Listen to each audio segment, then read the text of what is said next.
विदेश मंत्री एस जयशंकर ने अमेरिकी अरबपति जॉर्ज सोरोस के प्रोपेगेंडा का मुंह तोड़ जवाब दिया है। एक कार्यक्रम में जब एस जयशंकर से जॉर्ज सोरोस के आरोपों के बारे में पूछा गया तो सुनिए एस जयशंकर ने क्या कहा।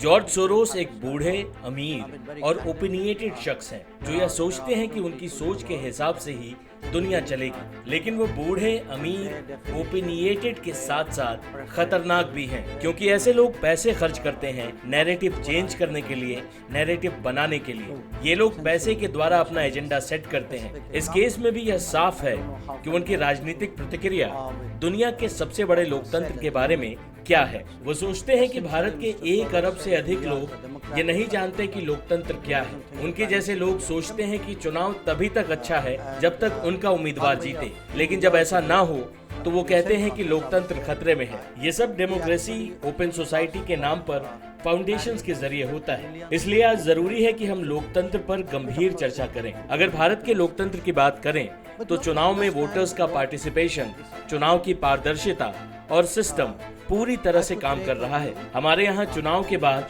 कोर्ट में केस दायर कर परिणाम को चुनौती नहीं दी जाती। मेरे विचार से लोकतंत्र में वोटर ही तय करता है कि सरकार में कौन रहेगा। मैं लोकतंत्र में वोटर को ही सर्वोच्च और प्राथमिक मानता हूँ, लेकिन जॉर्ज सोरोस जैसे लोगों के विचार लोकतंत्र को खतरा पहुँचाते हैं। उन्होंने हम पर आरोप लगाया था कि हम करोड़ों मुस्लिमों की नागरिकता छीनने वाले हैं, जबकि जाहिर है ऐसा कुछ भी नहीं हुआ।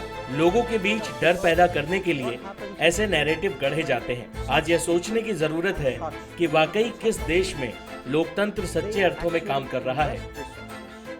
बता दें कि हंगरी अमेरिकी मूल के अरबपति जॉर्ज सोरोस ने भारत में नागरिकता संशोधन कानून और जम्मू कश्मीर से आर्टिकल 370 हटाए जाने पर पीएम मोदी पर निशाना साधा था और ये कहा था कि पीएम मोदी भारत को हिंदू राष्ट्र बना रहे हैं। बता दें कि अरबपति जॉर्ज सोरोस एक शातिर बिजनेसमैन माने जाते हैं। 1992 में बैंक ऑफ इंग्लैंड को उन्होंने कंगाल बना दिया था। ब्रिटेन के मुद्रा संकट के दौरान जॉर्ज सोरोस ने $1 बिलियन का फायदा कमाया था। जॉर्ज सोरोस कई सामाजिक संस्थाओं से जुड़े हुए हैं।